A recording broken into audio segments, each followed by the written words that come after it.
Dear students, welcome back to my channel physics SPC. Laws of motion का एक अच्छा question. A tube of length L is filled completely with an incompressible liquid of mass m and closed at the both end. The tube is then rotated in horizontal plane, important area, about one of its end with uniform मतलब constant angular velocity omega. The force exerted by the liquid at the other end is, ठीक है। तो एक diagram बनाते हैं पहले solution में कि एक हमारे पास ट्यूब है, ये एक ट्यूब बना ली जिसके दोनों एंड से ये बंद है और इसमें आपका ये लिक्विड भरा हुआ है और ये लिक्विड इनकम्प्रेसिबल है, मतलब कंप्रेस नहीं होता, कंप्रेस होकर सुखड़ेगा नहीं, ठीक है। अच्छा, इसके लिक्विड का जो मास है वो कैपिटल एम है, mass of liquid, mass of जो लिक्विड है वो कैपिटल एम है और length of tube, length of tube वो कैपिटल एल है। और इसको हॉरिजॉन्टल सर्कल में घुमा रहे हैं, मान लो यहां से घुमा रहे हैं, इस तरीके से घुमा रहे हैं ओमेगा से, तो ये सर्कुलर पाथ घूमेगी रॉड, जैसे यहां से फिक्स कर रखा है और इस ट्यूब को फिर ऐसे घुमा रहे हैं, है ना, कांस्टेंट एंगुलर वेलोसिटी ओमेगा से, कांस्टेंट एंगुलर वेलोसिटी ओमेगा से रोटेट कर रहे हैं। ये रोटेशनल एक्सिस हो गई आपकी ये वाली, ठीक है, हॉरिजॉन्टल प्लेन में घुमा रहे हैं ऐसे, ठीक है। अब बात आती है कि ये इस वाले एंड पर फोर्स लगेगा कैसे। इसमें दो क्वेश्चन आते हैं, पहले इसको समझते हैं अलग पेज पर कि कहानी क्या है। देखो ध्यान सुनना अच्छी तरीके से, जब आप इस वाले एंड को फिक्स करके आप इसे घुमाओगे तो जो लिक्विड है ना, ये जो लिक्विड है वो इधर की तरफ भागेगा, इधर की तरफ, और लिक्विड इधर की तरफ भागेगा तो ये पूरा का पूरा लिक्विड इस दूसरे एंड पर जो क्लोज है यहां से, तो दूसरे एंड पर एक फोर्स लगाएगा ऐसे एफ। जब ये फोर्स लगाएगा एफ तो ये सरफेस पर ये लिक्विड फोर्स लगा रहा है, तो ये सरफेस भी बंद है यहां से, ये सरफेस भी इधर इस पर एक नॉर्मल फोर्स, नॉर्मल रिएक्शन लगाएगा एफ। और ये नॉर्मल रिएक्शन ही, देखो ये पूरा की पूरा लिक्विड किस पाथ पे घूम रहा है, सर्कुलर पाथ पर। जैसा कि हम जानते हैं कि कोई भी बॉडी सर्कुलर पाथ पर तब रिपल करती है जब उसे सेंट्रीपिटल फोर्स मिल जाए। तो यहाँ पे ये वाला फोर्स ही इसे सेंट्रीपिटल फोर्स प्रोवाइड कराएगा सर्कुलर पाथ पर रोल करने के लिए।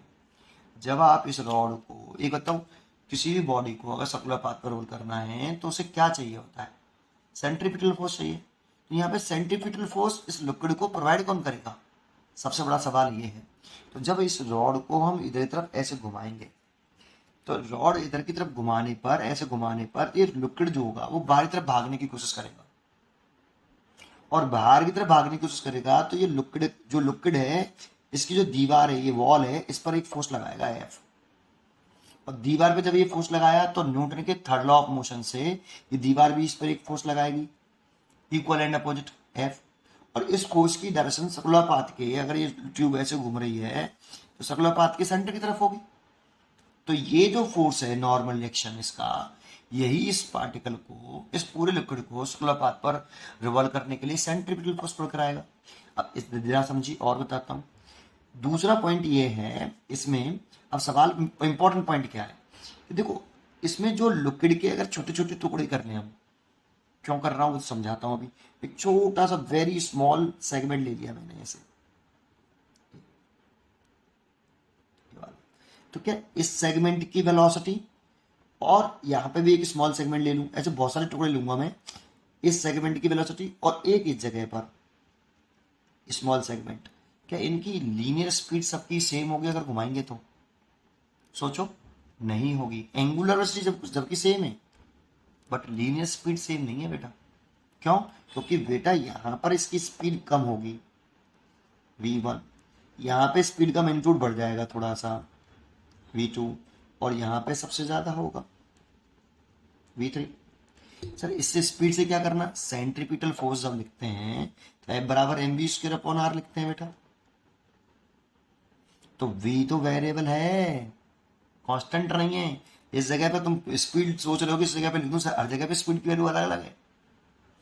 यहाँ पर वैल्यू v की वैल्यू होगी, अगर ये रेडियस में r1 मानूं तो ये वाली वेलोसिटी होगी r1 ओमेगा, और ये डिस्टेंस अगर मैं r2 मानूं, सर्कुलर पाथ तो बेटा ये जब सर्कुलर पाथ घूमेगा तो ये वाला सेक्शन सर्कुलर पाथ घूमेगा, ये वाला भी सर्कुलर पाथ घूमेगा, ये वाला भी स्मॉल सेगमेंट सर्कुलर पाथ घूमेगा।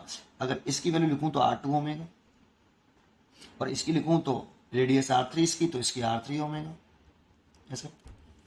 तो बेटा v स्पीड जो है वो वेरिएबल है, इसीलिए हमें इसे छोटे छोटे टुकड़े में तोड़ना पड़ेगा। अब जब छोटे टुकड़े में तोड़ेंगे तो जरा सोचो, जैसे मैंने इस टुकड़े को तोड़ा ये वाला, तो इतना लिक्विड जो होगा यहाँ पर, ये वाला लिक्विड, केवल ये लिक्विड ये इधर भागने की कोशिश करेगा, तो ये इतना वाला लिक्विड जो है इस पर एक फोर्स लगाएगा ऐसे, इस स्मॉल सेगमेंट पर, और ये स्मॉल सेगमेंट इस पर फोर्स लगाएगा इधर की तरफ।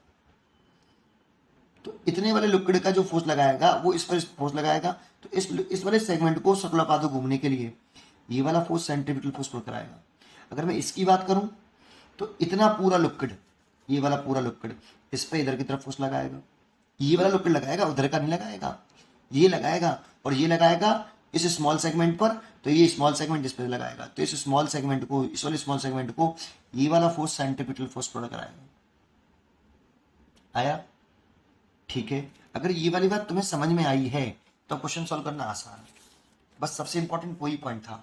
तो मैं क्या कर रहा हूँ पता है, इसे छोटे छोटे टुकड़े में डिवाइड करना पड़ेगा मेरे को। उसका रीजन है स्पीड सब जगह पे सेम नहीं है ना, तो इसको मैंने एक स्मॉल सेगमेंट में डिवाइड कर लिया। देखो ऐसे, ये इसकी लंबाई मानी मैंने dx, और इसका मास भी होगा फिर dm, और इसकी स्पीड मैंने मान ली v ऐसे। और इस v की वैल्यू कितनी होगी, अगर ये डिस्टेंस x मान लूँ, क्योंकि x इज वेरिएबल टर्म, तो x माना तो ये स्पीड होगी x ओमेगा, और dm निकालूं तो dm कितना होगा, तो देखो l लेंथ का जो मास है वो कैपिटल M है, तो एक का लेंथ का मास होगा वो m/l होगा, dx लेंथ का जो मास होगा उसको मैंने dm माना है, तो dm बराबर कितना होगा, m/l dx होगा। ठीक है। अब जैसा भी मैंने बताया कि ये वाला जो लिक्विड है इस पर एक फोर्स लगाएगा इधर की तरफ, इस फोर्स को मैंने df माना है, तो ये वाला फोर्स इधर की तरफ df होगा, ये वाला, और ये df इस पूरे इस स्मॉल सेगमेंट को, इस वाले स्मॉल dm को सेंट्रीपिटल फोर्स प्रोड्यूस कराएगा। The direction of df toward the centre along the radius, so df यहाँ पे क्या है, सेंट्रीपिटल फोर्स है, सेंट्रीपिटल फोर्स ये। तो df इक्वल टू, अगर मैं लिखूं तो df की वैल्यू लिखूं तो इस स्मॉल सेगमेंट, ये जो घूम रहा है छोटे से पार्ट की बात कर रहे हैं इस वाले की, तो इसका मास dm कितनी स्पीड से घूम रहा है, v स्पीड से, और सर्कुलर पाथ की रेडियस कितनी है, जब ये घूमेगा तो सर्कुलर पाथ की रेडियस कितनी है, ये सर्कुलर पाथ की रेडियस देखें, सर्कुलर पाथ की रेडियस x हो गई, तो x f बराबर क्या होता है, mv स्क्वायर अपॉन r, तो घूम तो स्मॉल सेगमेंट dm रहा है ना, स्पीड v से घूम रहा है, x सर्कुलर पाथ की रेडियस है, लेकिन v की वैल्यू है कितनी, x ओमेगा। v मत रखना, v वेरिएबल टर्म है, यहाँ पे x बदलेगा। अगर ये सेगमेंट मैंने यहाँ पे माना होता तो x ये वाला मान लेता, इतना ये सेगमेंट मैंने यहाँ पे माना तो x ये वाला मान लेता, इसलिए x is variable, so v भी वेरिएबल है, तो v को भी बदलने पड़ेगा हमें। तो देखो dm की वैल्यू पुट करूँ पहले तो dm की वैल्यू कितनी है आपकी, df is equal to dm की वैल्यू m/l dx, ये तो dm की वैल्यू होगी, और v की वैल्यू कितनी, x square omega square divide by x, एक x से ही x कटेगा, तो df कितना आया, df आया m capital L omega square x dx। और जब भी अब मेरे को टोटल फोर्स निकालना है, अगर मेरे को टोटल फोर्स फाइंड आउट करना है, तो जब भी हम किसी ऑब्जेक्ट को छोटे छोटे पार्ट में तोड़कर जोड़ने की सोचें, देखो इस ऑब्जेक्ट को मैंने पूरे इसको छोटा सा सेगमेंट तोड़ा है ना, अब मेरे को टोटल फोर्स चाहिए कि केवल इसी स्मॉल सेगमेंट में फोर्स चाहिए, मेरे को तो इस वाले एंड पे चाहिए ना, इस एंड पर कितना फोर्स लग रहा है, तो पूरा लिक्विड इस एंड पर कितना फोर्स लगा रहा है वो चाहिए ना बेटा, पूरा लिक्विड लगा रहा है इस एंड पर, इस वाले एंड पे तो पूरा लिक्विड लगाएगा ना, तो पूरा फोर्स चाहिए।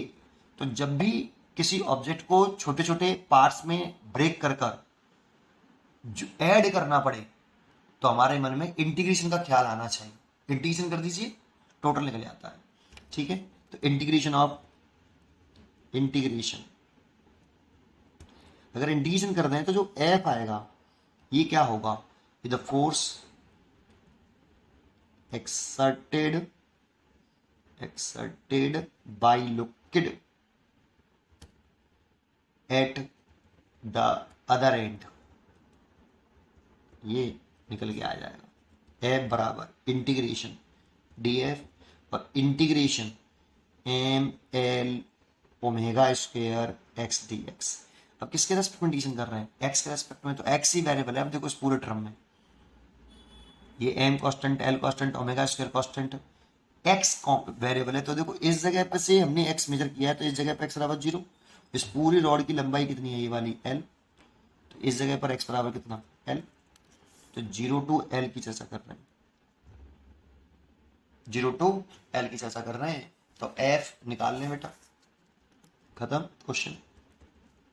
M by l omega square बाहर आ गया, integration x d x 0 to L। इसमें फॉर्मूला लगा लो ये वाला एक्स की पावर एन डी एक्स वाला, एक्स की पावर एन प्लस 1 और एन प्लस 1। ये फॉर्मूला वैलिड नहीं होता -1 के लिए, तो यहाँ पे तो एन बराबर कितना है +1 है, तो एन बराबर +1 रख दो इस जगह पर। M by l omega square x square by 2 limit 0 to L, तो 1/2 m by l omega square l square minus 0 का स्क्वायर। पहले अपर लिमिट लिख दी एक्स की जगह पे, फिर लोअर लिमिट लिख दी। सॉल्व करेंगे तो 1 L से L कट जाएगा, तो 1/2 एम ओमेगा स्क्वायर एल। इतना फोर्स लगेगा अदर एंड पे। उम्मीद करता हूँ कि आपको ये क्वेश्चन जरूर समझ में आया होगा।